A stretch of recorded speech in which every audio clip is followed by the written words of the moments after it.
Hello there, welcome back. We have another chunk of video saved safely, so no chance of my PC crashing and corrupting it. We have 90%. Didn't we just get the last chrono source?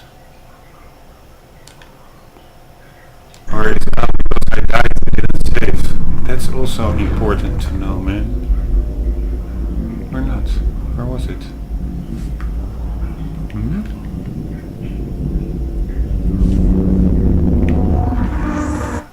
I just upgraded.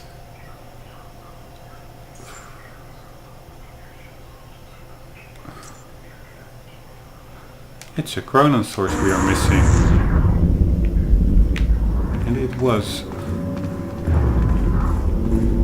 Just be patient, folks. Just making sure. I thought we just got a chrono source from here. And that there was only one left and that was dead.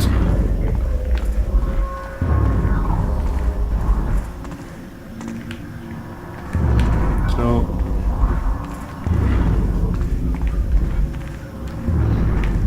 I also heard a sound like last time.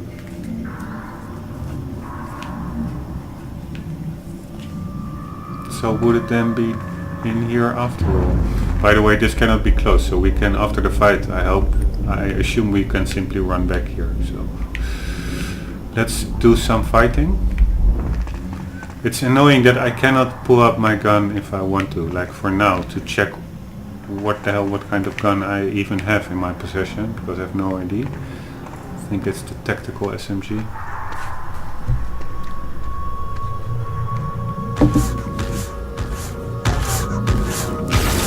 Motherfucker!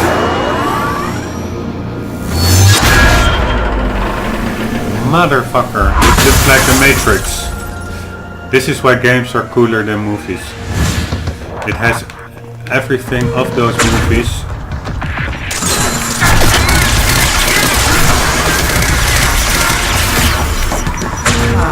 Don't stay around the cars for too long. That's my mental note.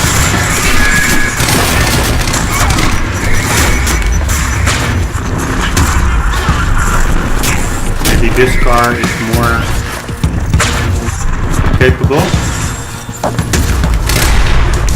Oops. Woo! Got lucky over there. Where is the other Chronon enabled soldier? Woo! Did I finish them all?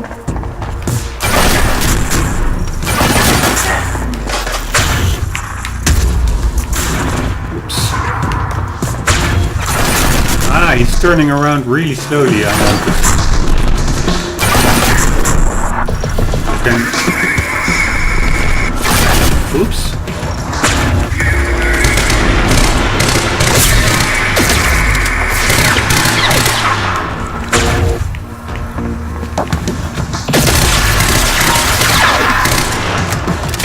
Was it all?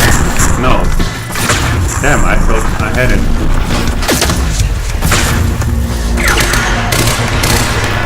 Oops. God damn it.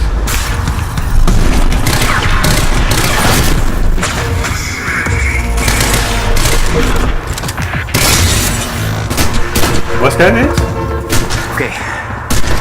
Okay, good. It's cool. Just gotta make it across the bridge and we're clear.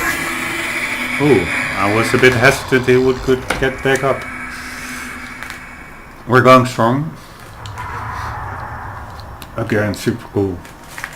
This frozen explosion of energy, or Chronon particles, or Joyce-Meyer particles, or Higgs bosons. God damn. There was ammo lying around. Okay. this is what I mean. It's so annoying. Why can't we backtrack?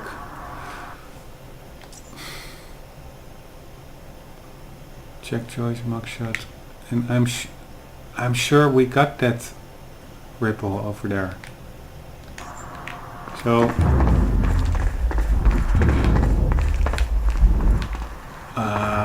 that would be worst case scenario.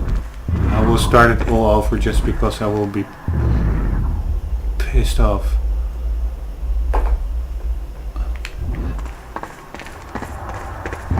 So I even, or maybe it's in there.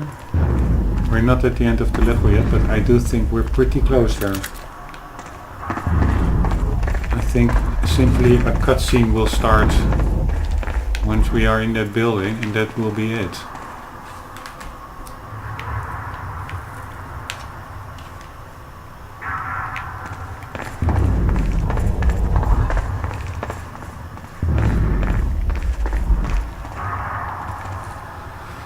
That's not such a tough guy now, eh? He does have good armor plating on front. Why he doesn't have armor plating at the back baffles me. Pigeons, or how do you call them? Seagulls.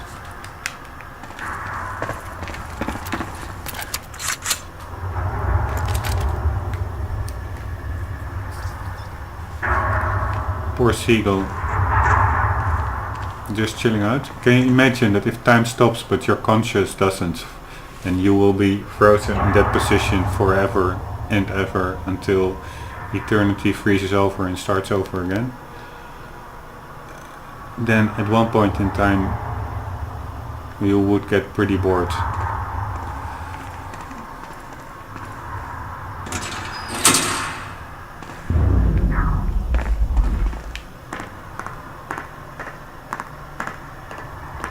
You see? Fuck my life, man. It's not possible that we missed it. I took it. Or are we still on the same level? Yes, we are. Okay, we could still be on track. Maybe I'm just confused and stupid. That could very well be the case. On the other hand, this is a new save point, and normally the little collectible bulbs are spread out apart when a save point is in between. So, I am just simply mega stupid, as I didn't count it well. Sorry, I'm confusing everybody. Alright. 100% in the pocket. We're at 59% game completion overall.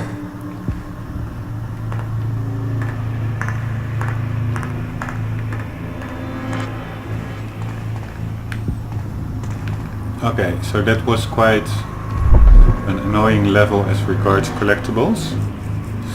A little challenge is good, by the way.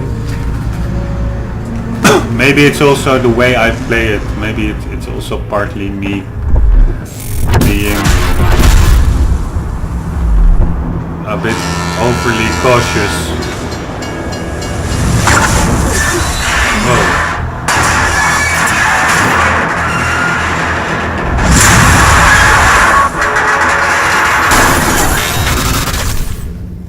Whew. Good thing the time stopped.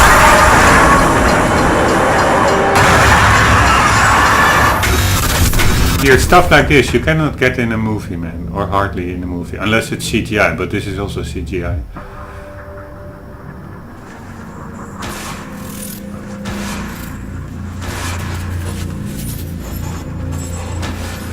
This is a bit throw or shout out to Uncharted, the beginning level, I think, of Uncharted 2 or 3 it was, when he's hanging from those railway This parts. is so bad.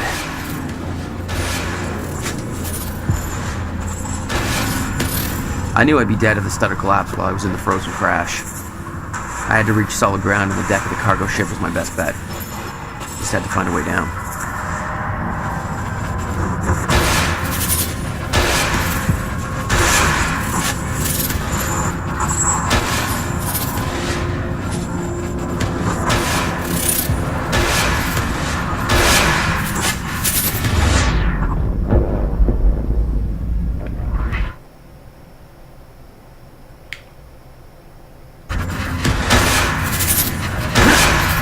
Oh shit.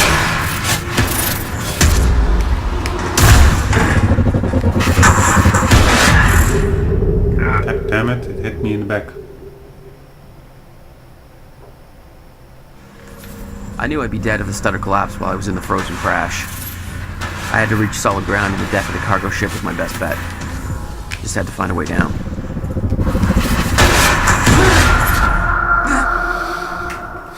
Annoying part, because the rush mechanic, left button, is not reacting. I knew I'd be dead if the stutter quickly. collapsed while I was in the frozen crash. I had to reach solid ground, and the deck of the cargo ship was my best bet. Just had to find a way down.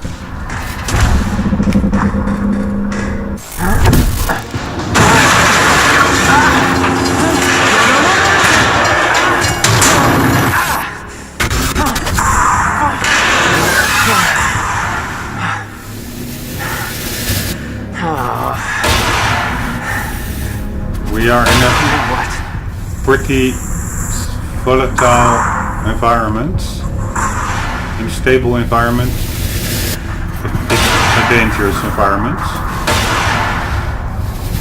The game said if you're not sure where to go, focus on yellow objects.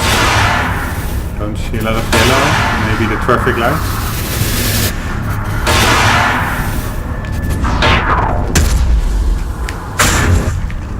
Oops. Frozen crash was a mess. Somehow I had to find my way across, hope for the best.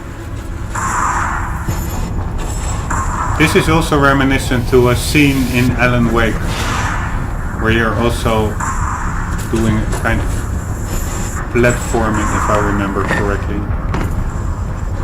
I'm not really sure, but I think it is.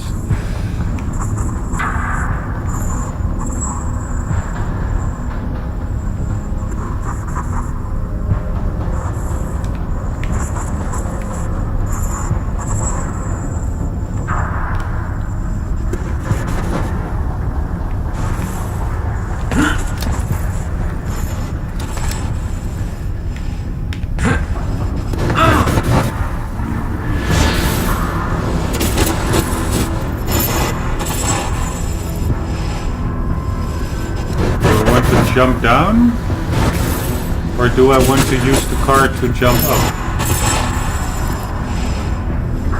I think I want to use the car to get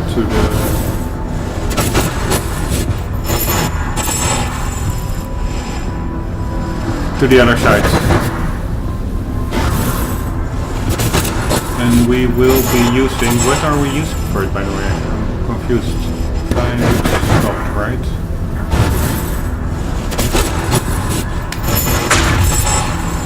Ah, that was the wrong button, sorry.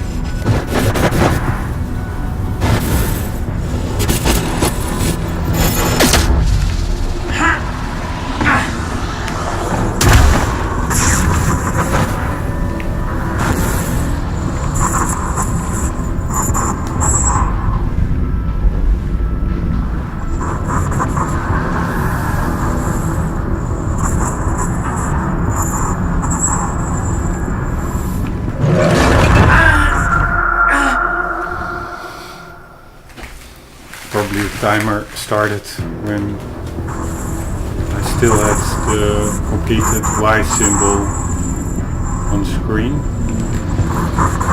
thought it would only start after I would let go of Y. That was not how it is.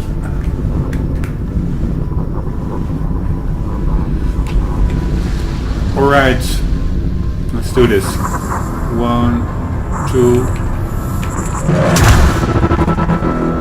You see, again, it doesn't work, or not as I at least wanted it to work, the rush mechanic. I kept heading downwards, towards the cargo ship.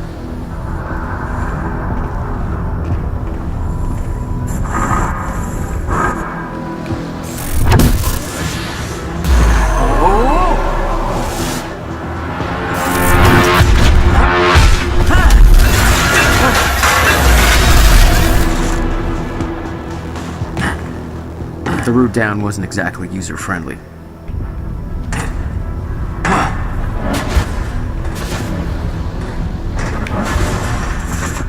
Shall I jump that? It's a pretty big jump. No, I will jump that. The fracture was getting much worse. Timelines getting scrambled. Caught in violent loops, off sync. Crashing into each other. This was what the end of time would look like. Everything was broken. In chaos. Frozen. And no one would know. How do you know? Maybe everybody stays conscious.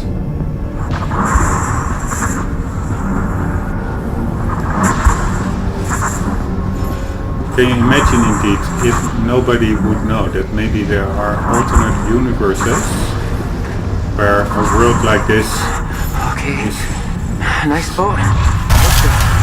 simply in a stalemate forever? Come on, come on.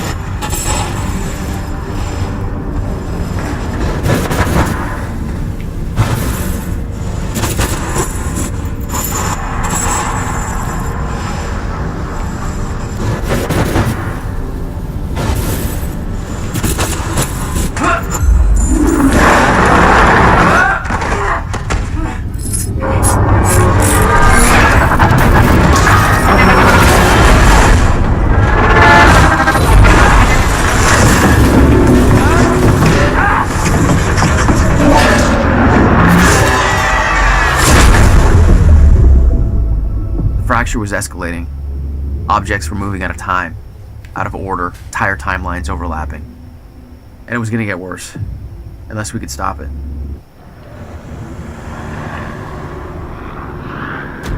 don't understand the power you're wielding. You need to hand this technology over to Monarch. I've prepared for what happens next. You say you're prepared, but no part of this plan of yours involves stopping it from happening. Even if I fix William's machine, what could you possibly hope to achieve? The end of time is coming. There's no way to... Hey! This isn't a debate. I just watched a ship fast forward through a fucking bridge. Time is running out, and the fracture's getting worse by the minute. And it cannot be stopped. Paul has been to the end of time. He's witnessed it firsthand. Can't you see? We prepared for what's next out of necessity.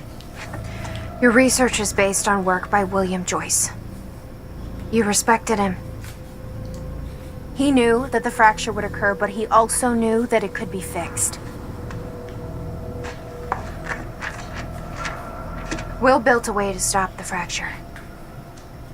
This. The countermeasure. We're traveling to the past to retrieve it. You can help us get there faster. Or you can agree to disagree.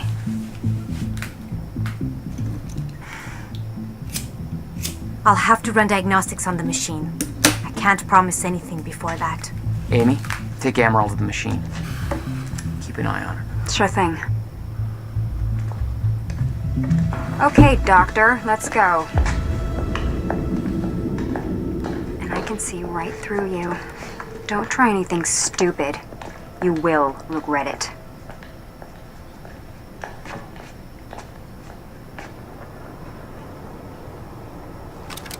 Jack, before we head downstairs, we have to talk about something.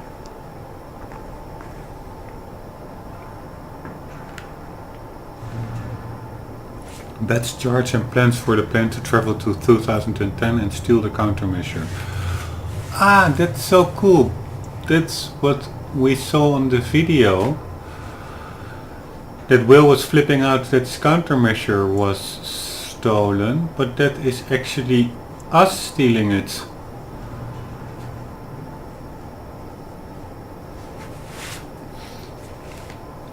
All really confusing. Original arrival point, countermeasure completed. Dr. Joyce work stop at dry docks. Monarch presence yet? No Monarch presence yet. How long until time ends? February 8, 1999. It began July 10, 2010. That is the death of the countermeasure. November 8, 2016. That's actually a month from now. Steps: fix time machine. Emerald. Question mark. Travel to 2010. Retrieve countermeasure. Workshop. Return to 2016 post-university incident. How much longer? Use countermeasure to fix fracture. Emerald.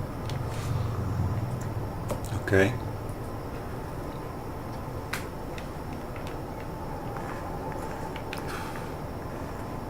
Okay, what's up? It's about the plan. If Amaral gets the machine working... We go back to yesterday and undo all of this. Listen. In the video Will left for me, he said the countermeasure was stolen from his workshop on July 4th, 2010. He also said I took it. Maybe I did, Jack. We have a time machine.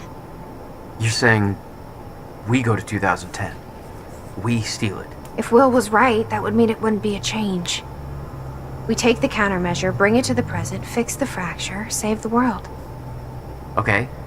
Explain to me why that's a better plan than just going back to yesterday and preventing all this from happening in the first place. Because I'm afraid that based on what I know about time travel, we can't change anything. The past has already happened. We can't change it. But my way, we don't have to. Yeah, I don't know. I mean, my plan still feels simpler. Let's just get the machine working.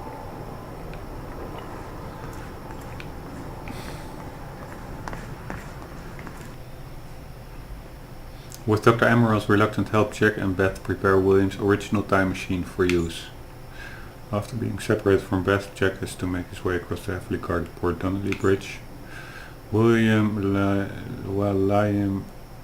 Charlie and Fiona pursue the lifeboat protocol. Hatch makes moves of his own. With his authority challenged, Dr. Emerald gone into fracture getting worse, Serene has to decide who to trust. Jack makes his way into the Monarch Mansion in order to locate Dr. Emerald. After faking his surrender, Jack makes his way across Gull Island to kidnap Dr. Sophia Emerald, the scientist who can make the time machine work. As Liam laments his capture, Fiona gets Charlie involved in something way beyond his pay grade during the Monarch Gala. Faced with Jack's surrender, Serene has to choose whether to focus on his friendship with Jack or his plans with Monarch. Jack and Beth Wilder arrive at the Bradbury swimming hall where William is hitting something important. Jack is making his way towards the dry dock where he plans to confront Paul Serene, his former best friend, now his worst enemy. After his capture, Jack regains consciousness at the old Riverport industrial area, which is now run by Monarch Solutions. When tasked with finding Jack's missing transport, Leon Burke starts to discover the truth behind Monarch's long-term plans. Paul Serene has to choose whether Monarch adopts the brutal hardline tactics or the insidious PR approach. Separated from his brother, Jack fights his way through the campus to find him and rescue him from Monarch goons. A fracture in time has appeared. Jack and his brother William are pursued by armed Monarch troops as they attempt to escape.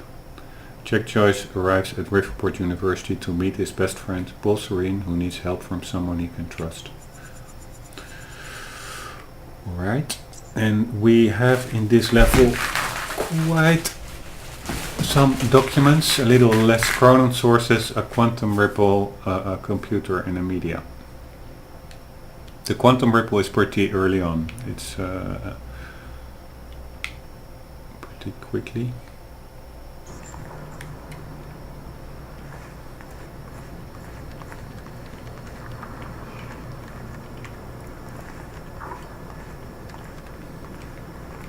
That's the...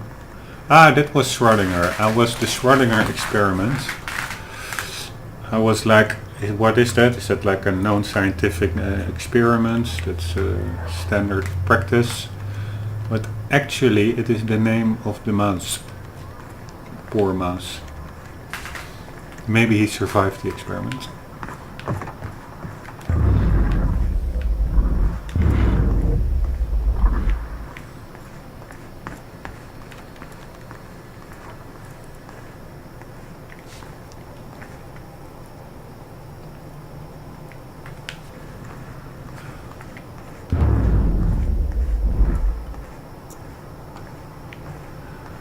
We were already here, right?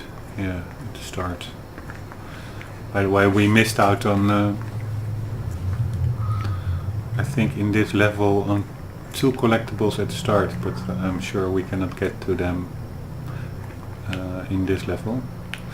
At this location, because we were here before, in the swimming pool. Hatch. Martin This Hatch is the guy who to visited me in the cell. He may be undermining Paul, but I get the impression he's not on our side. What we know now, facts gathered by Fiona Miller so far. Joined Monarch 2001, became Serene's chief advisor around 2007. No records before 2001. Who was he? Where did he come from? Working against Monarch? Possible links to the following. Death of Dr. Kim, unconfirmed. Alone with Dr. Kim at time of death. Death occurred just as Kim was on verge of a solution to Serene's time sickness. University time machine sabotage. Unconfirmed. Why would he sabotage that? Miscalculations on purpose. Hatch seen in lab. Assistance in Sophia's kidnapping. Confirmed. Was Sophia kidnapped? Oh, Sophia Amaral. Yeah, okay, I thought Fiona. Sophia, Fiona, it's all pretty similar. Distracted Monarch while kidnapping occurred. Knew we were coming. Did not alert Serene.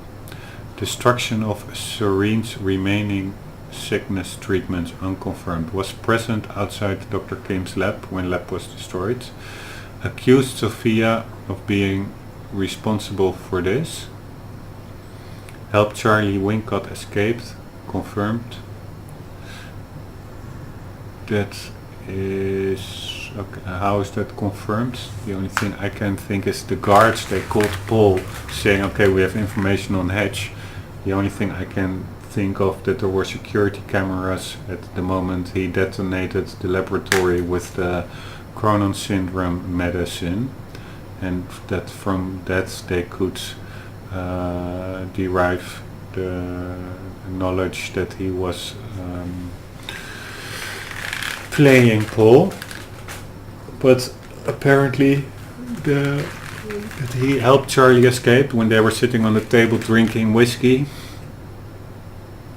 It was somehow confirmed. Or was it confirmed by Charlie himself? Where is Charlie now? He ran off. And then he got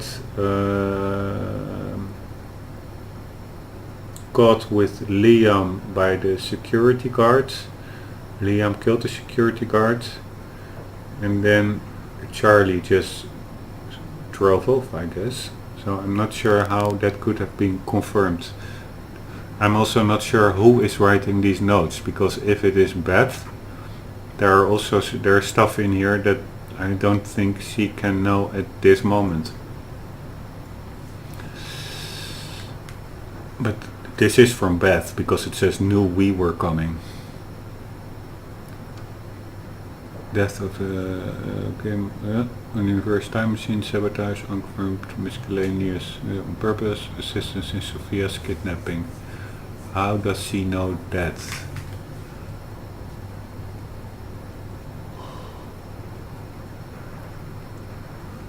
Oh yeah, she knows that from Jack, because Jack got let free by him to get Sophia, and that would also serve Hatch's purpose of avoiding Paul access to his medicine, or at least his Cronon syndrome treatments. Distracted Monarch while kidnapping occurred.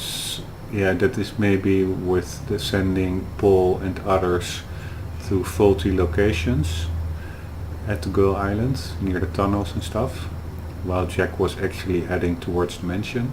Knew we were coming, did not alert Serene. Yeah, that she can know that from Jack. Destruction of Serene's remaining sickness treatments. This is, I don't think Beth, nor Jack, nor Sophia Emerald can know this, because they were already long on their merry way when that happened.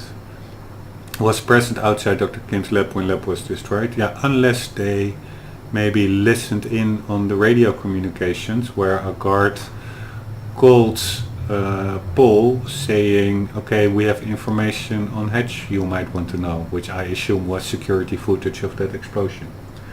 So that they could know, she could know that. And yeah, then it also would not be, but then it would not be unconfirmed, but confirmed, I would say. Accuse Sophia of being responsible for this.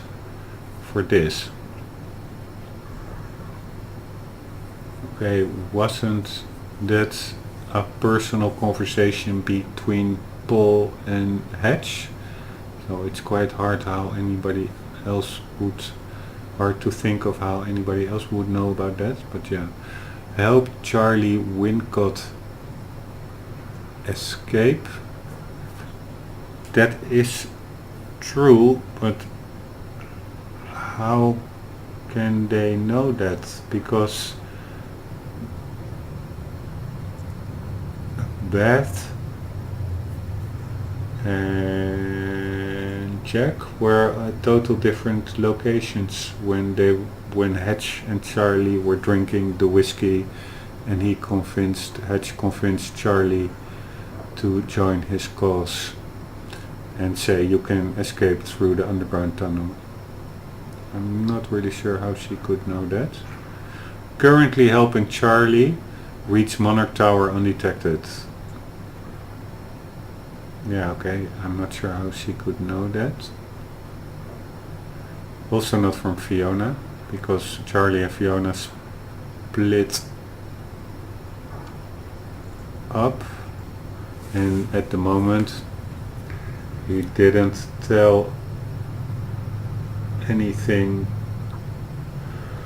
about Hedge helping him escape, unless she simply derived that from the fact that he was there at the parking lot, able to be there, so she maybe assumed that Hedge may have let him go. Disobeyed direct orders from Paul Serene. Did he do that? Which orders? I have no idea. Maybe on the... I have no idea. What was his direct order? He played along pretty well, and maybe he doesn't even know that Paul is into his schemes. Wants access to Chrono Field Regulator. Okay, that could be public knowledge. Potentially desires to sabotage lifeboat protocol. That could be. She also doesn't know it. It's just a possibility, because more is possible. His motives are totally unclear still.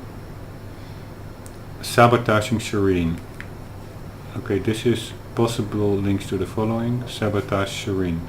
Motive: secretly assuring Serene's downfall. Wants to take over Monarch. That's true. That's actually what he explicitly told Charlie. Why?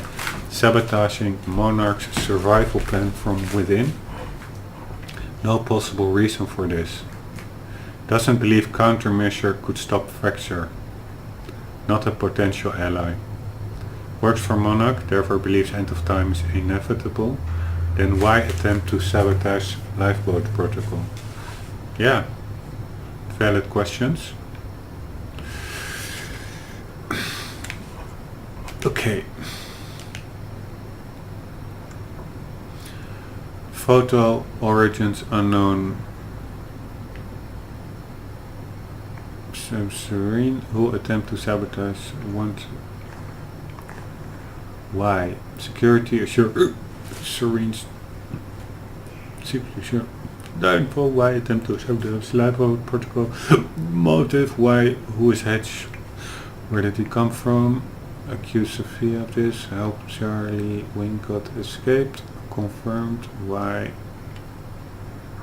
How does Beth know that he helped Charlie Wincott escape? Maybe I'm overlooking stuff where I'm certainly not, I have no photographic memory. Confirmed. Working as Monarch. Possible links to the following. That's what came Universe Time Machine sabotage. Assistant in Sophia's kidnapping. Unconfirmed. No, the assistance in the kidnapping is not unconfirmed because Jack can confirm it. He let Jack go in order to get to Sophia. Martin Hatch, what we know, joined Monitor 1, becomes Series Chief. No records. Where did he come from? Facts gathered by Fiona Miller's far. Ah, okay. Fiona is also in on this. She's working with Beth. So that means there are two sources of information. And it could be, yeah, probably it's all pretty tight. This was present outside Dr. Kim's lab. They can know it from the radio broadcast. Accuse Sophia of this.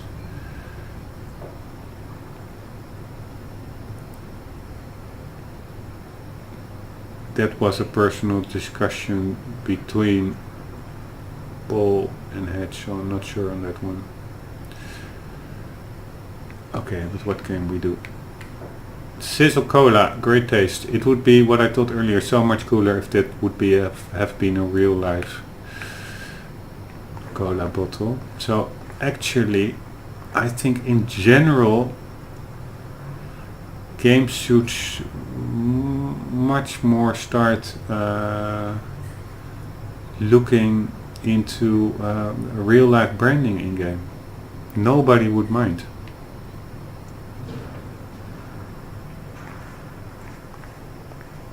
Don't understand why that doesn't happen. Who has to pay who? I assume the manufacturers of the product will have to pay the game developers, but in racing games it's the other way around with car brands.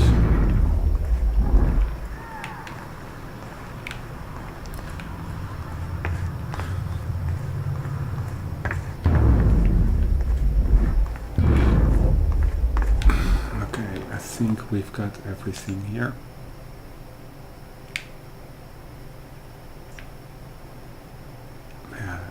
Apparently there is still maybe one thing here. In here maybe, because we have two ways out. This one did lead down, if I remember. There it is. Hello, Riverport. Well, it's been a rough night for us. The collision at the Port Donnelly Bridge that has claimed multiple lives is still being investigated. At least a dozen people are confirmed dead, and investigators say they expect to find more bodies, some of which are predicted to be found in the cars at the bottom of the river. The cause of the accident remains unclear. Adding to the confusion are conflicting reports from shipboard personnel and those on dry land.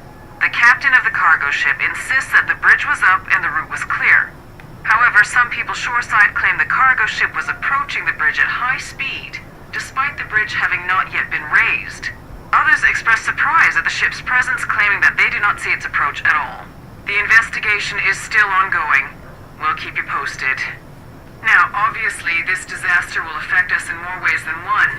With the Port Donnelly Bridge out of commission, heavy congestion is expected on the other routes across the river, and we now have reports coming in of multiple car crashes all over Riverport. So you will want to reserve enough time for your trip today if you're traveling by car. Stay safe out there. Hopefully we can all get back to normal soon.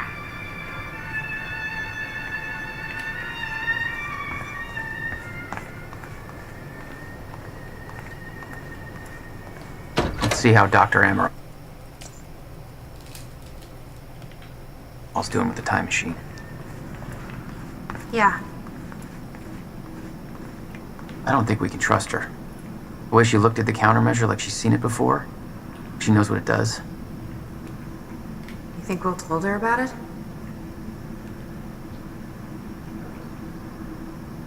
Why would she not want to save the planet and herself by doing so? I'm still thinking a bit on the Hedge, but I should let it go. Like how they are at this point in the game aware of so much of the recent developments, but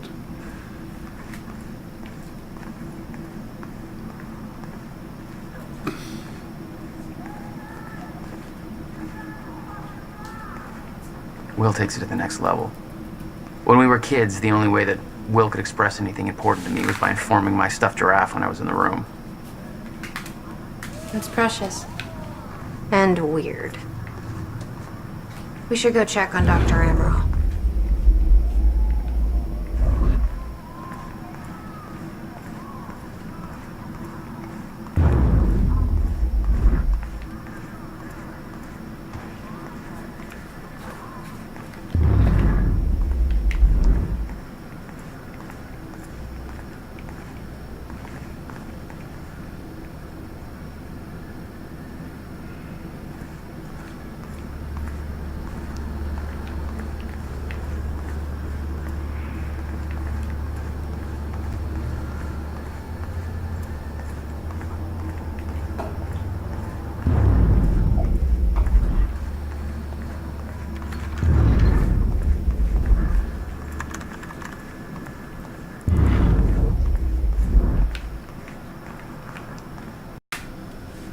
Hi guys, back in game.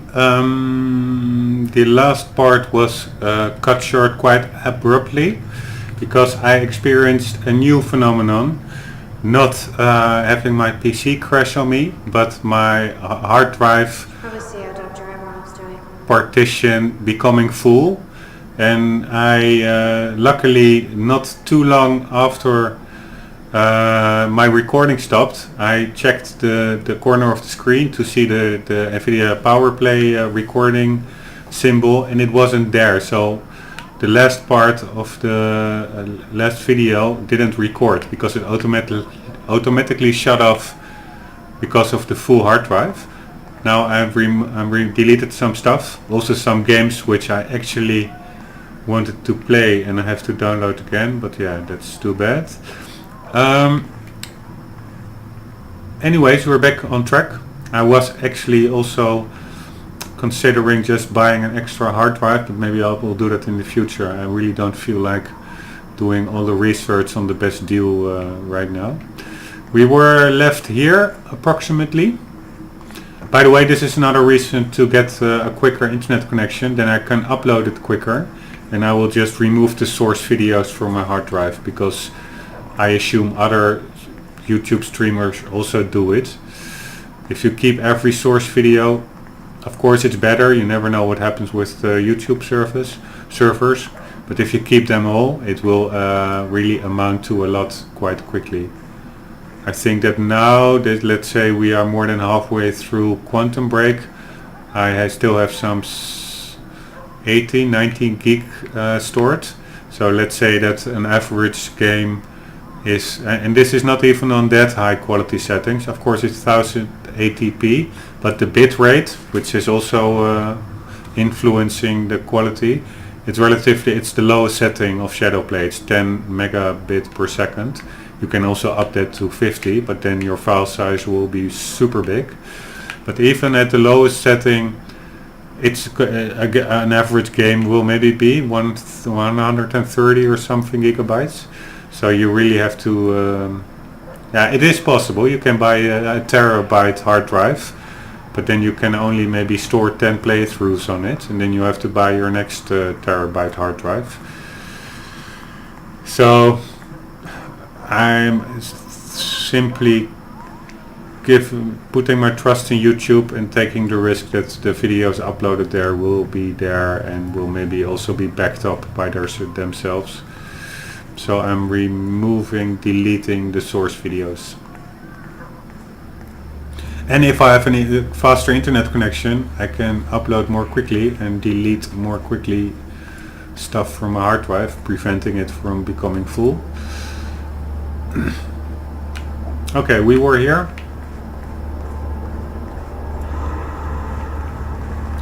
Dr. Amaral doing her thing, repairing the time machine.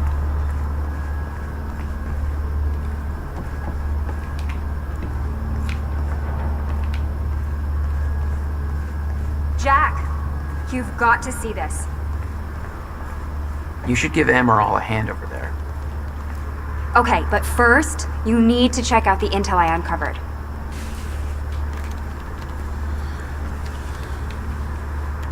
All right. What is all this? I uploaded all the files I stole on that USB stick from the Monarch security station. I also found a video of your brother. It's on that TV. You're gonna want to see it. Everything else I printed out and put on tables over there.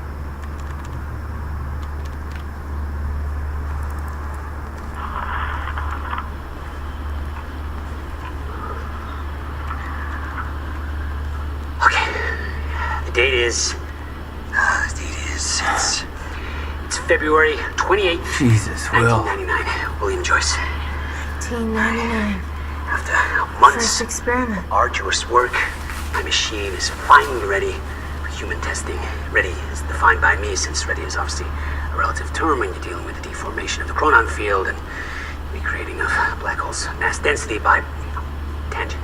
Okay, in short summary, I built a time machine, and it works. I'm gonna prove it, or die. Okay, just need to make some final preparations. When I enter the machine, I will travel clockwise around the corridor. Okay, core is active, chronon levels are stable. I'll travel clockwise around the corridor, exiting back into the same location in the near future. Oh, this clock is set to my watch. Now, when I exit the machine, there should be a significant difference in time between my watch and the clock in this room. Corridor is locked in place. Okay, setting the date to 5 minutes to the future for the first test. Now, admittedly, traveling to the past would be much more impressive, but I can't travel backwards in time, only as far as the first activation of the machine's core, which is, well, now. Okay, machine's ready. Monitor is stable. What I'm about to do is going to change the very fabric of I don't remember.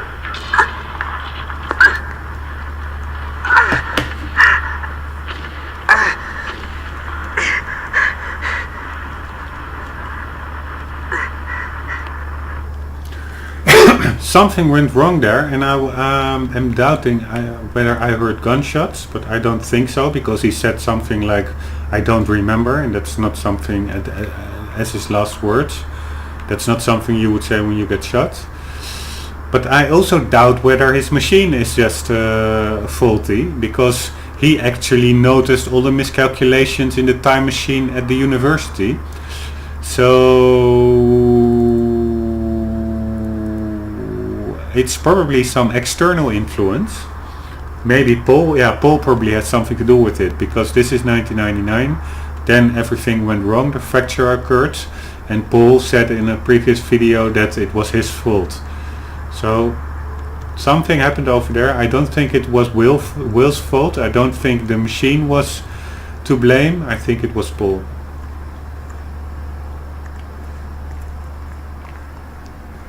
Okay, shit. I was here just in the playthrough that didn't got saved, and I'm pretty sure there were tables over here, so my level is not loading correctly, and that is a bit unfortunate, because that also means that maybe there were parts in the game that I've missed out on stuff that simply didn't load, while you were not aware of what should have been there and didn't notice it. Was that Paul? That's how he arrived in the past. Well, how's that possible? It wasn't even the same time machine he entered at the university. That's one question I still don't have an answer for.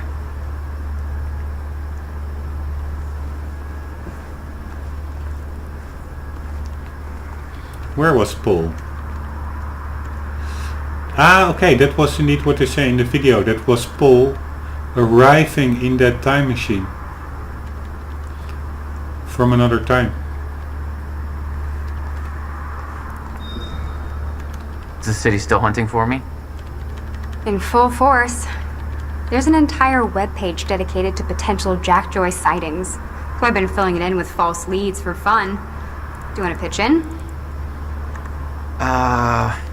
Post that I was spotted in the back of a catering van somewhere. You can do better than that. But okay, I'll let them know. We just found our quantum ripple by talking to Amy.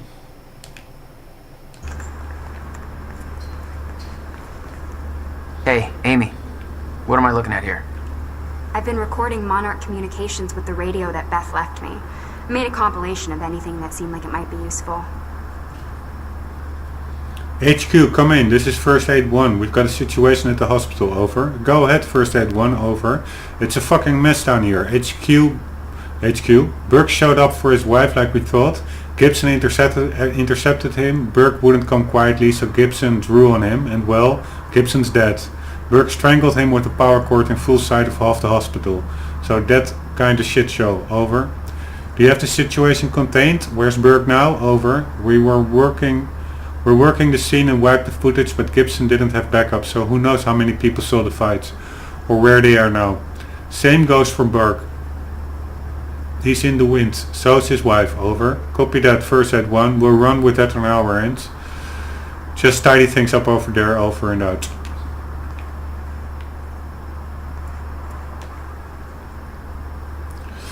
Memo, controlling the Riverport situation from Clarice Ogawa to the field team leads. Clarice Ogawa was like this, I think, the operational assistants to Hedge. I know the situation is fluid and things are progressing fast, but I want to reiterate our strategy for maintaining control over the city of Riverport. As you all know, we can't actually directly control the city. We don't have the manpower and we don't have the actual authority. It's therefore vital that we maintain a good relationship with the media and the local authorities and have them do much of the heavy lifting for us. Ideally, everything we do should be either undertaken by the authorities under our discreet direction or in cases where we take action ourselves, backed by the powers that be, creating the illusion that Monarch Solutions is working in cooperation with legal authorities. Make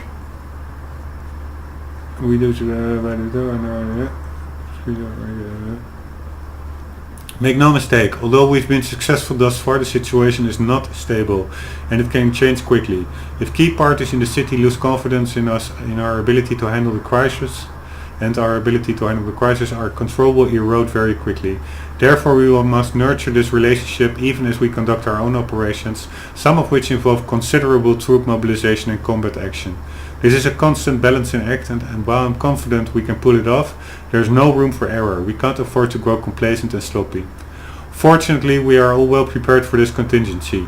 Long before we reached this point, we established a good rapport with the mayor, Riverport Police Department and other major authorities within Riverport, as well as most of the important media outlets.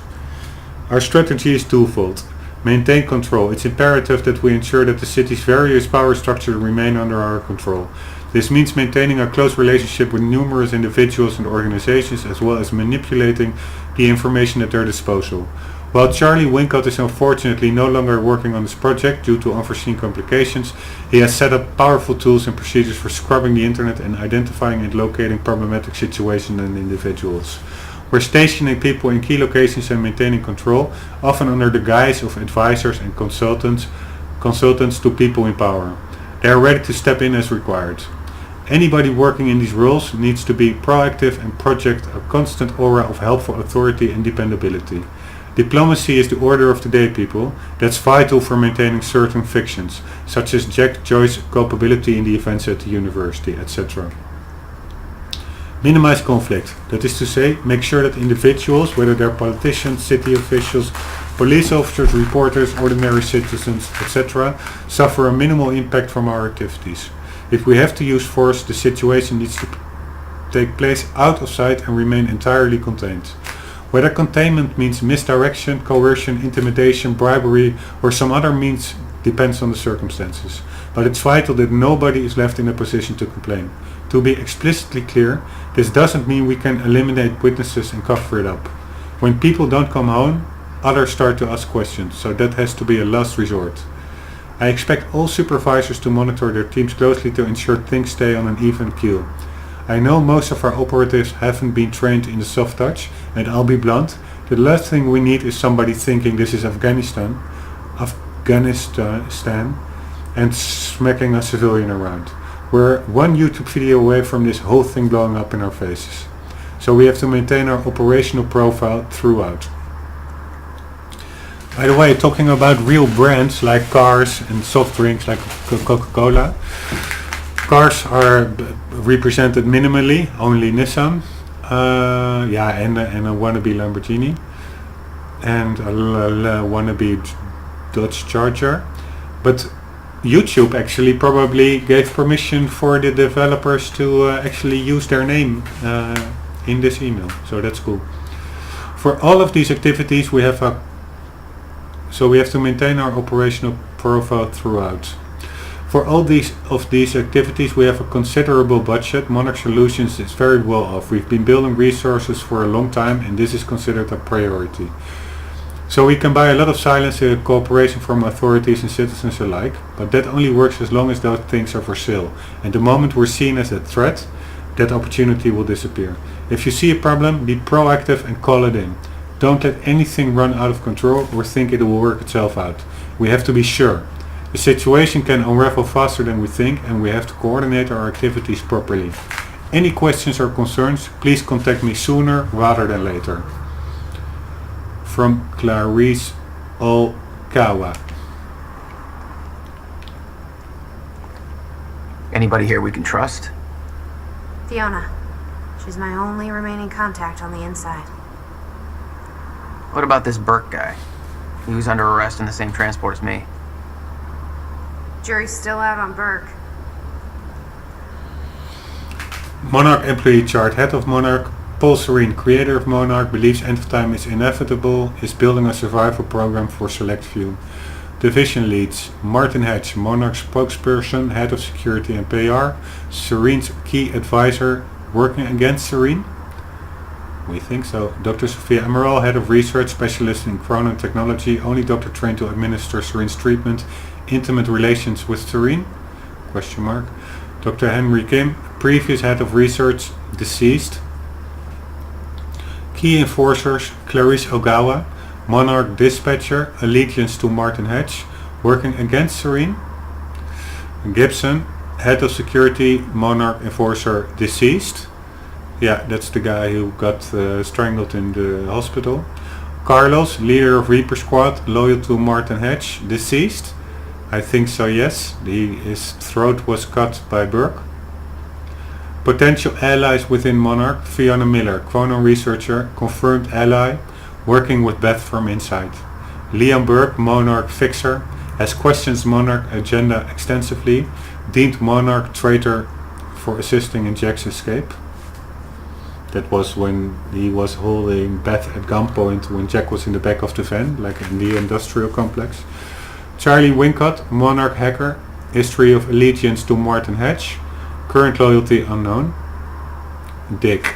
Yeah, and I fully agreed with that last description. Monarch mission statement 1999 by Paul Serene.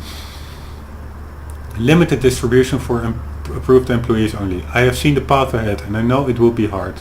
I have founded Monarch Solutions to bring together those who will walk it with me, the elite few whose skill, dedication and passion will live on when everything else ends. To that end, 1. We will work under my guiding vision of the future, my knowledge of what is coming. We accept that we cannot change our fate, nor can we avoid it. It is a harsh truth, but it is the truth.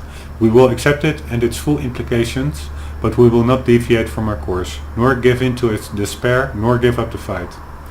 Those of us who share in this knowledge, who learn the triumphs and tragedies of the days and years to come, will look past them and find ways to turn them to our advantage. The grey, uncertain area beyond what is known will be where we build our empire. And we will build it on the hope that we can persevere, that the end isn't our end, that we can still succeed. 2. We will expand Monarch's influence and power in all possible spheres: financial, political, cultural, medical, technological, military,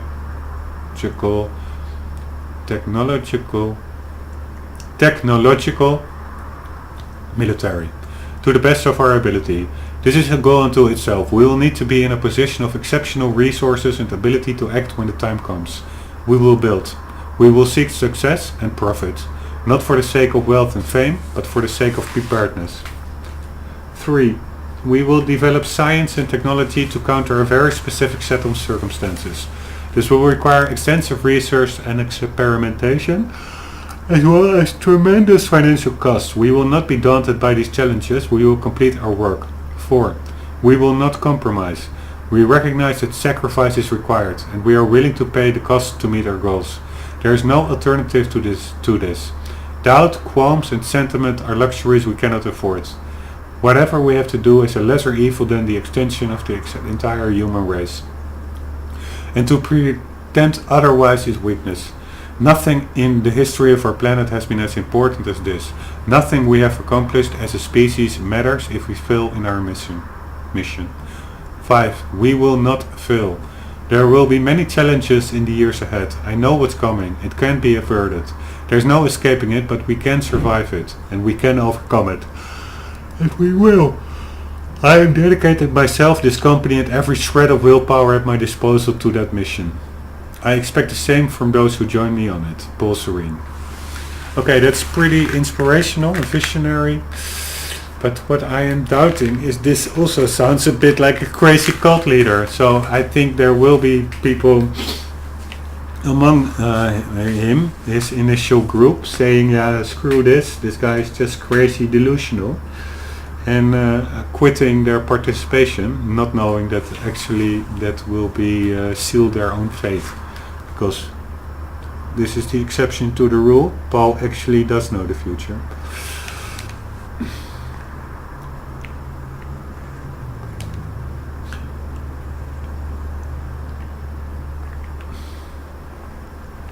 Serene's original manifesto for Monarch. Monarch's solution. They had us practically memorize this. Hundreds of employees. They actually believe all this bullshit? More than you can imagine. 3-phase plan table of contents. Phase 1, building an empire, February 28th to July 4th, 2010. That's around the time I think that the incident happened at Joyce's at Will's workshop, and also the time that I think the countermeasure was stolen. Formation of Monarch Solutions, lucrative investments, global expansion, employee recruitment. Phase 2, preparing for the future, July 5th, 2010 to October 8th, 2016. Ground Zero buyout, CFR preparation, Chronon Tech development, militarization. Phase 3, the lifeboat protocol, October 9th, 2016 to end of time.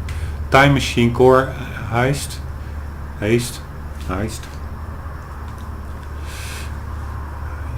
Chronon Tech rollout, remove threats to lifeboat protocol, initiate lifeboat protocol.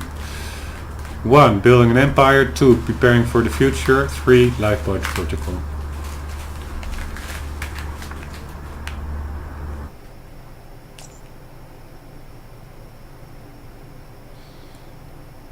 Okay, there is still one in this room. It's after the talk with Amy that triggered this quantum ripple.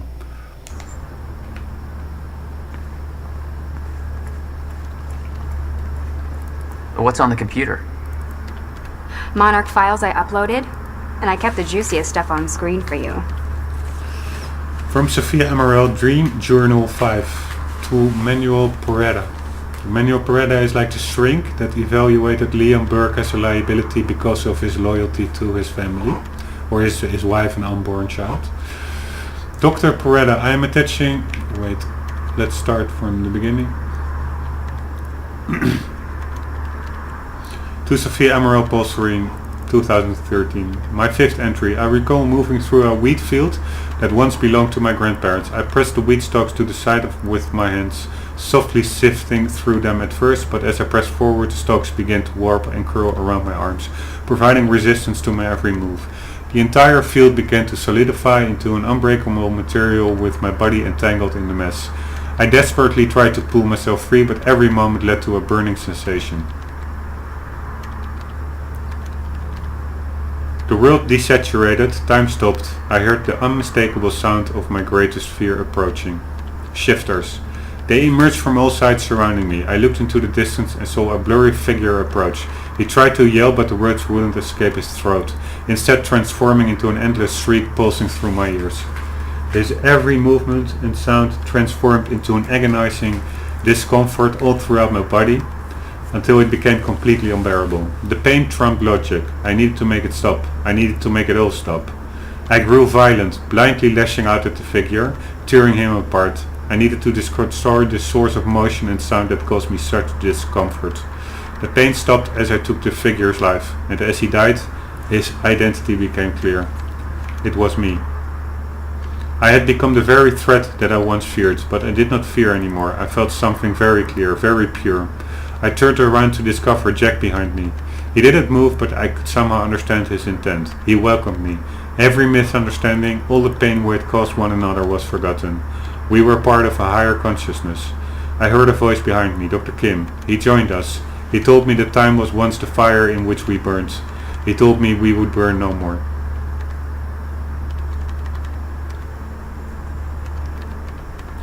Dear Peretta, I am attaching Paul Serene's most recent entry in his dream journal.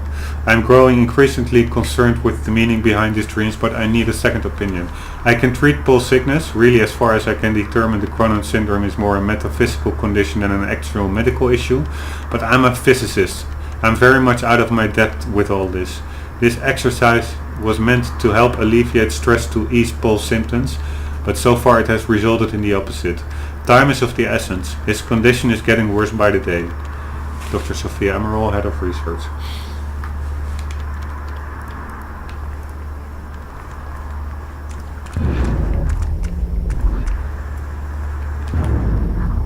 What's that?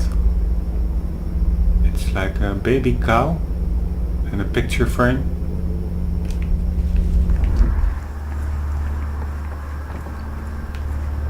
Would be cool if the test mouse is also still alive. I don't expect it to be. But here we go again. I don't know whether this will trigger a cutscene, and if it does, we are not able to go back. I will not be able to talk with Dr. Sophia Emerald anymore. So, no, but that is actually our main goal. So we will be able to return. No use going there before talking to Dr. Emerald. Actually it was the cutscene triggering. Let's just check whether we are not missing out on something. We already did this the previous time we were at the swimming pool location, but you never know whether new stuff popped up. Like there. Hello. By the way, I'm saving the video because I just read a lot, and if it crashes and I have to read it all over again, that would be a bummer. 1 second, see you in a sec. And we are back, and I wonder how to get to that Cronon source if I'm not able to jump on the stands. Okay, it's over there. We'll get it in a sec.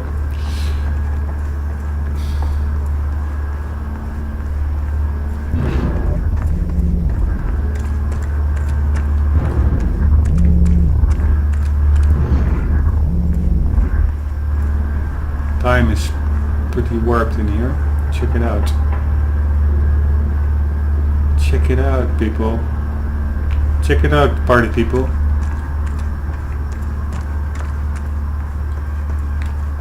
It's 1 o'clock. I don't know what the time said at the other time we were here. Let's play a bit of beach soccer. Let's see if it falls down and keeps on accelerating. As a physics test. It does.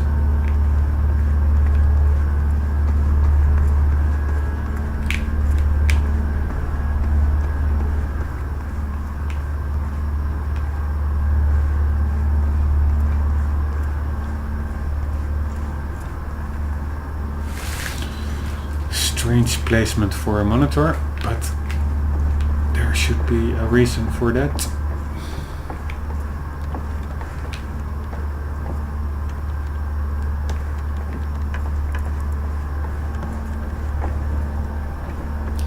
I thought I could climb here and get to the Chronon source. But that was not to be.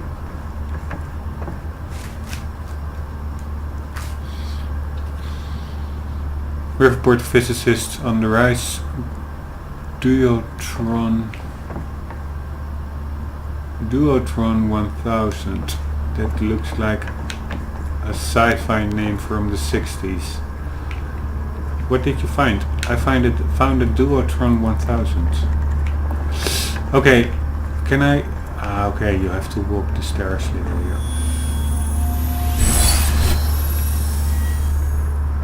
Good work. We are on track, I would say. No, because here, this is the last document, Monarch mission statement. There is a collectible very nearby there. And I know the placement in the timeline is not a thorough indicator. So it could well be that it maybe has to do with Dr. Emerald over there. But just to be sure. Check things out over here.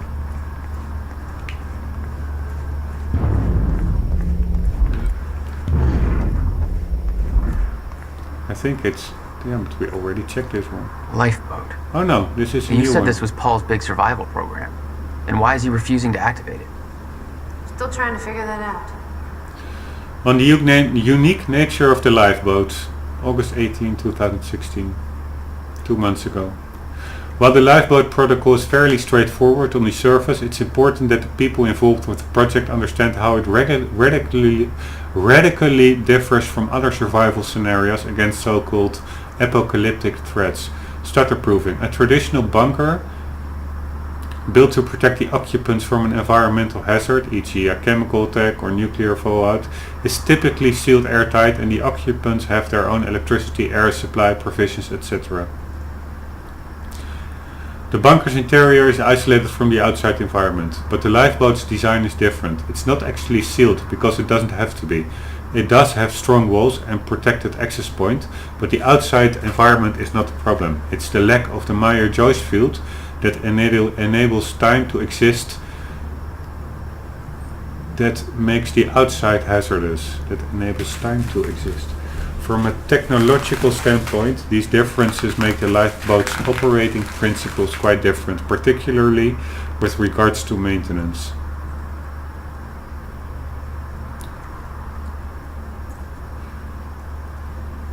Okay, so it's the lack of the Meyer-Joyce field that enables time to exist that makes the outside hazardous. So outside there's no Meyer-Joyce field, no chronon particles,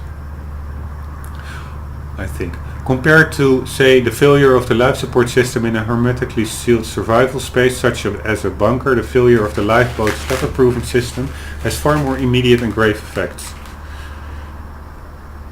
A traditional life support system can be repaired. For instance, a failure in the CO2 scrubbers would pose a significant threat, but with replacement parts and tools, properly trained occupants could easily repair the system before they would feel any ill effects. In fact, almost any mechanical failure short of a full-scale environmental breach can be fixed as long as suitable repair materials and trained personnel are at hand. But by its very nature, the stutterproofing is different. If it fails, everybody within its area of effect is immediately affected by the zero state and becomes frozen in a permanent zero state scenario. That means they would have no opportunity to ever affect repairs. There's literally no time to react. The only exception would be personnel wearing an activated chronon harness, such as the striker suit, but given that repairing the stutterproofing system is a highly technical, complicated process, requiring an exceptional proficiency in the operation and engineering of chronon technology, this would be a scenario with a low probability of success. It is therefore of utmost importance that the lifeboat stutterproofing operates reliably and without faults with multiple fail-safe systems, because if it ever fails, It's unlikely that it can be repaired or restarted.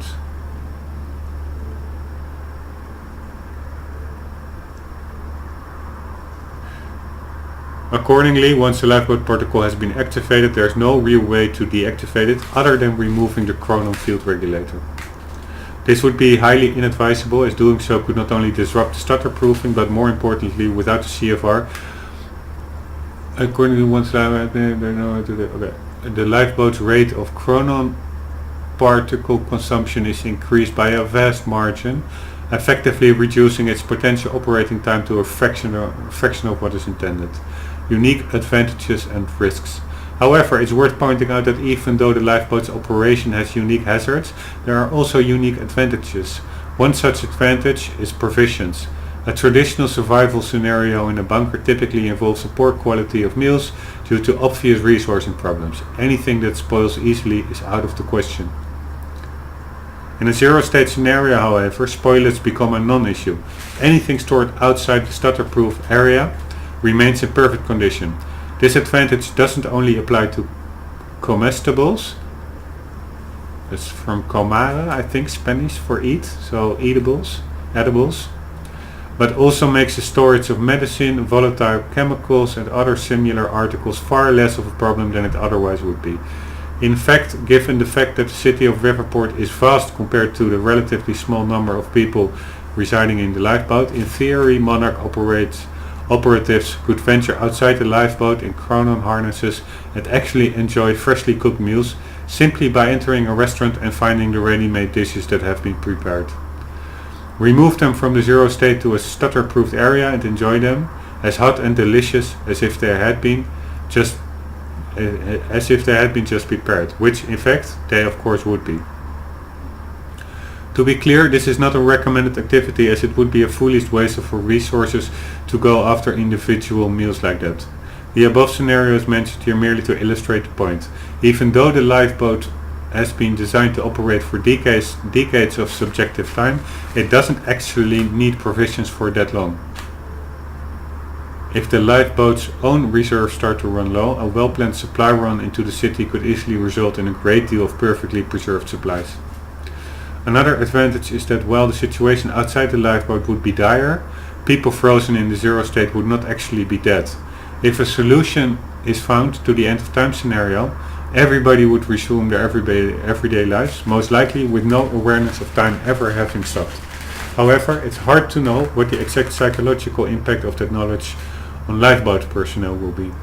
There's a real concern that the pressure of knowing that they have a sole responsibility for the survival of the human race, and that there are billions of people outside of the walls of the lifeboat, helpless and unaware, frozen eternally in that last moment, may prove to be crushing for some. On the other hand, knowing that their loved ones are actually not dead and may be saved and are not in any distress or indeed even aware of the situation may prove to be a powerful motivating factor that helps us eventually resolve the situation. Of course, the solution to the problem of permanent zero state is not currently within our reach, and we expect that finding one will take subjective decades, if it is indeed possible. We can but try. It's worth noting that since the people outside the lifeboat are indeed not dead, merely stopped, it should be possible for a team of personnel wearing chronon harnesses to exit the lifeboat, retrieve a person and bring them into the lifeboat. However, I advise against adopting this practice for the occupants that should forever remain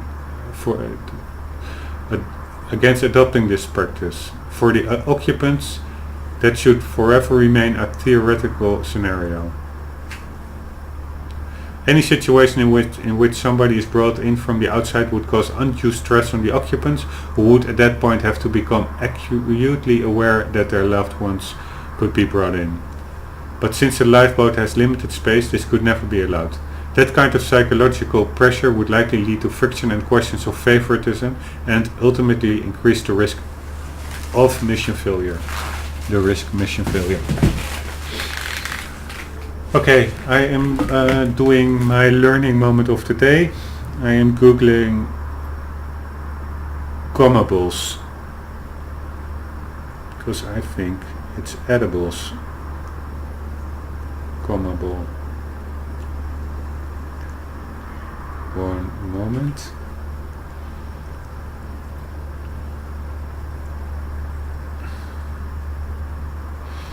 From Spanish to English, it is eatable, edible indeed. So it indeed is Spanish. But what is it in English?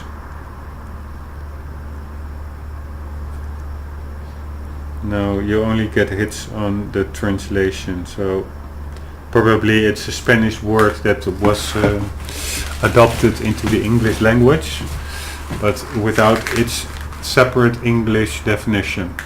It remains just a foreign word.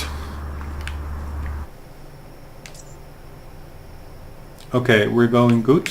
We are in the position to trigger a cutscene.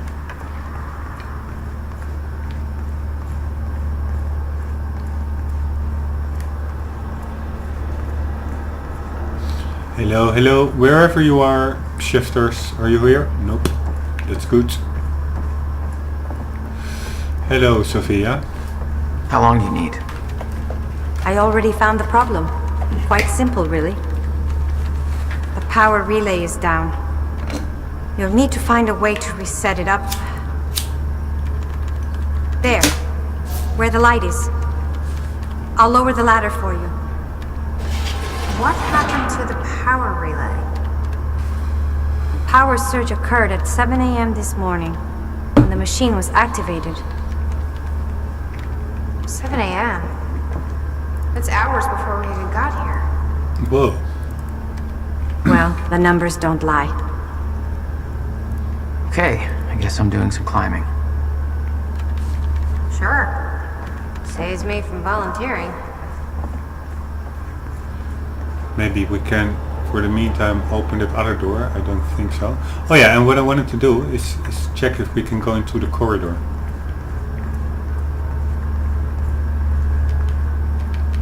Nope. And check if we can trigger it. Yeah, we can. Find the way up to the machine. Yeah, that's the stairs. Okay, whatever. So this is just a side room or something.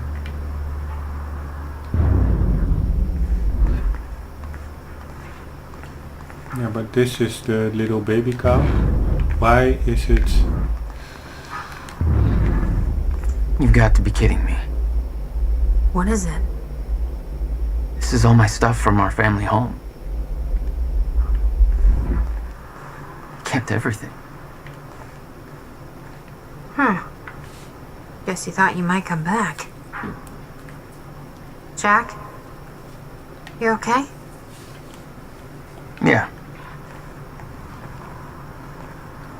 What's his name? Giraffe. Oh, it's not a cow. Yeah. It's about as original as I expected.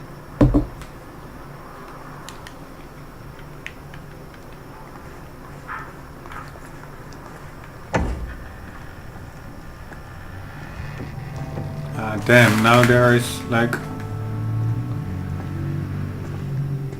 a cutscene. While we also... Okay, this is just a side thing. That's my signature. You made this? I've never even been here before. That woman in the picture is you, isn't it? So... Jack. There's something you should know. 1999. I was 8 years old, playing in my backyard, and a woman approached me, told me she was from the future. She gave me very specific details of events that would come to pass. She gave me this. This is the woman I was Filled with wondering about. dates, events, proof of it all. Jack, that woman. It was you. Everything I told myself would happen, did. Every detail, for better or worse, came to pass and couldn't be changed. Our fate is laid out before us, Jack. Everything that happened to get us here, every sacrifice that was made, they're all a part of this path. And they can't be changed or undone. Beth. When we step in that time machine, you will see for yourself.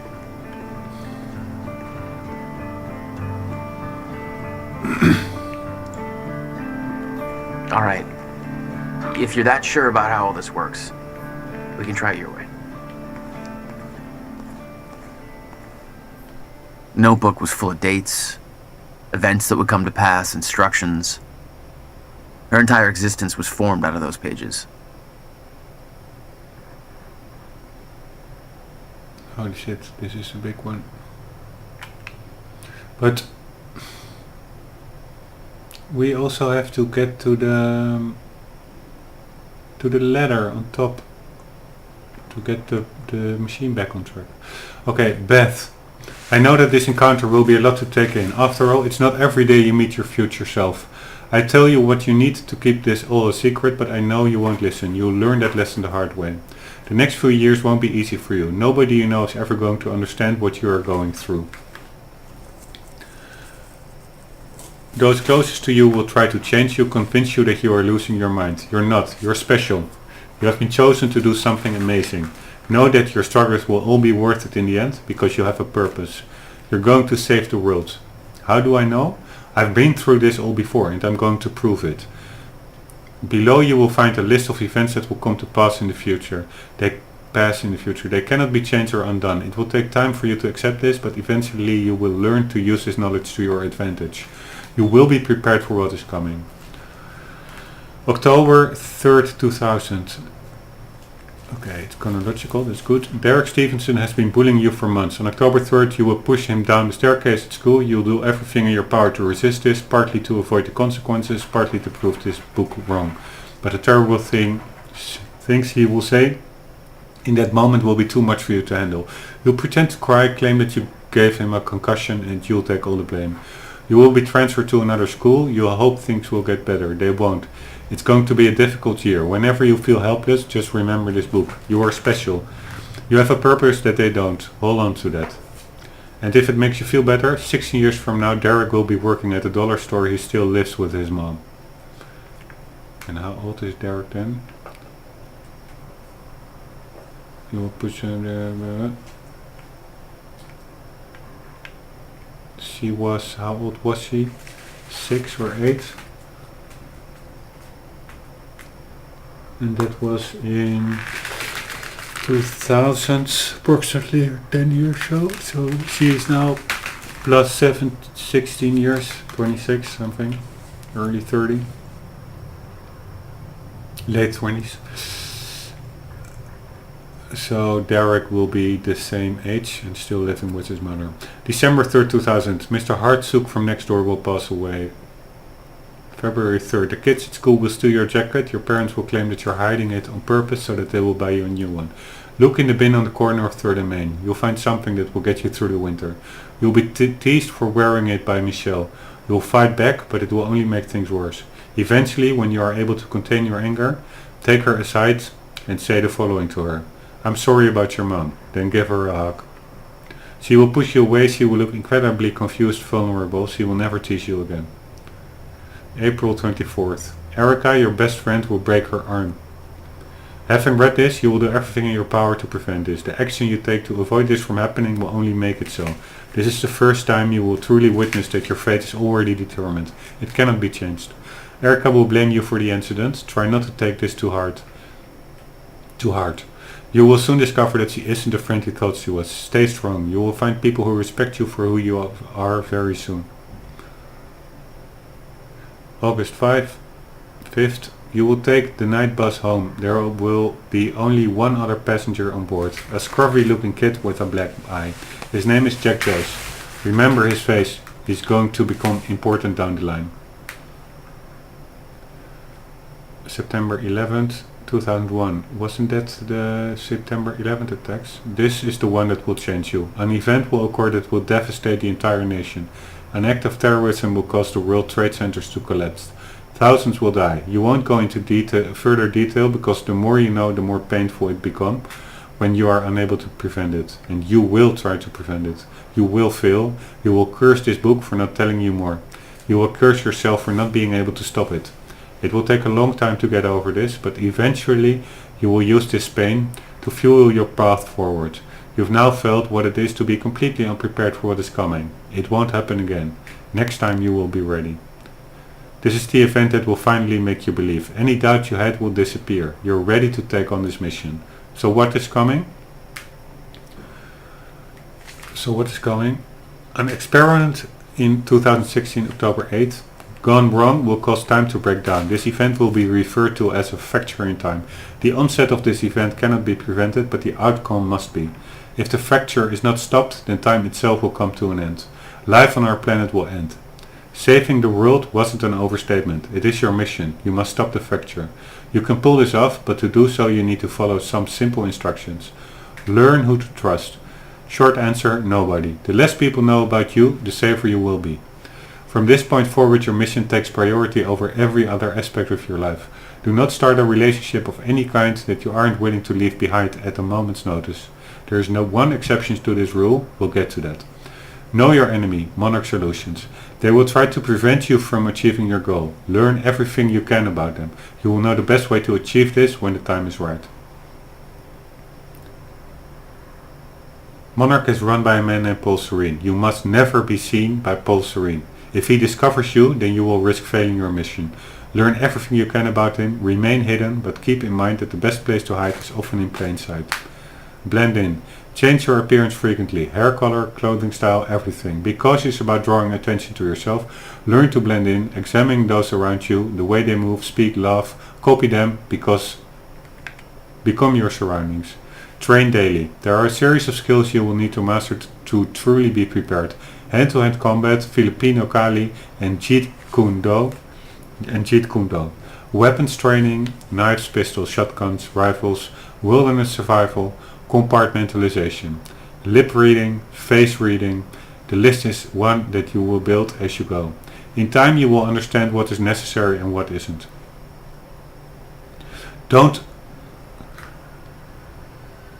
This is one that you'll build as you go. Don't rush yourself. Start with gymnastics. Study your target. Jack Joyce. He is the one person who can help you in your mission. He is the exception to rule number 1. You can trust him. Learn what you can about Jack. Study him from afar, but do not approach him directly. You aren't the only one watching him. Okay, so he's being watched. On October 9th, 2016, you will rescue... Will also thought he was being watched in 2010 in this swimming pool workshop.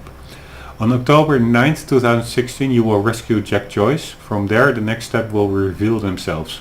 Be patient with him. He's stubborn, reckless, naive, but you can't do this without him. And he has his moments. He's much smarter than he seems at first. Don't mistake grief for stupidity. Grief about his brother, about Will probably. Study your objective, but that's really weird that he's grieving, but he was so happy like a child when he got the chance to drive a Lamborghini for 1 mile. But maybe that is also just psychological, just to get your mind away from things. Okay, study your objective. The countermeasure. This is the device that was built to stop the fracture in time. This is your objective. Find the countermeasure and use it to stop the fracture. Achieve this and the world will be saved. The device was built by Jack's brother, Dr. William Joyce. Any attempt to contact William or find a countermeasure before the onset of the fracture will be in vain. Wait. Jack will show you the way. Retrieving the countermeasure will not be a simple task. It will involve great hardship and sacrifice. When the time comes, you will be ready for this. When you first read this, it won't make much sense to you. Over time you will believe every word, but you will feel underprepared. You will wish that I had told you everything. I promise you that what is written here is everything you will need in order to get you where you need to be. I know this, because I'm already there. Chin up, Dodo. You're going to achieve amazing things. You. That's pretty funny. Getting a letter from somebody that is signing it with you. I'm you. Okay. Heavy shit. It's her. She's the one who's been painting all over the city. Jesus.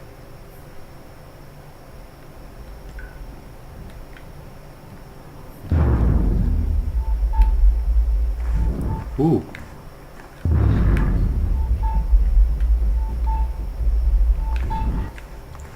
That's there, but we also have to get on top of the machine. And I bet you we cannot go back probably. I do dislike that of this game. That it's almost near impossible to backtrack. Or can we? We can. Nice. Okay, nothing said. Was it me who said that? Here, this also, they didn't need to do it, like do that arc style bricklaying. It would have just as been well without it, but that's what is the attention to detail which makes this game that cool. And I've been saying that 1,000 times, but yeah, still. Shooting practice from Will, I guess. Find a way at the time machine, but we can just use the stairs. I don't understand that, but I guess if we are there at the stairs, that at that point the stairs will break or something. I'm almost certain, because otherwise a lot of gamers will not even go to this side room and miss out on pretty important context material. But let's see what happens if we climb the stairs. I mean, that is the easy route, right? Okay, I'm gonna save the game just to be sure, because I again read a lot and I don't want it to be to have been in vain. See you in a sec.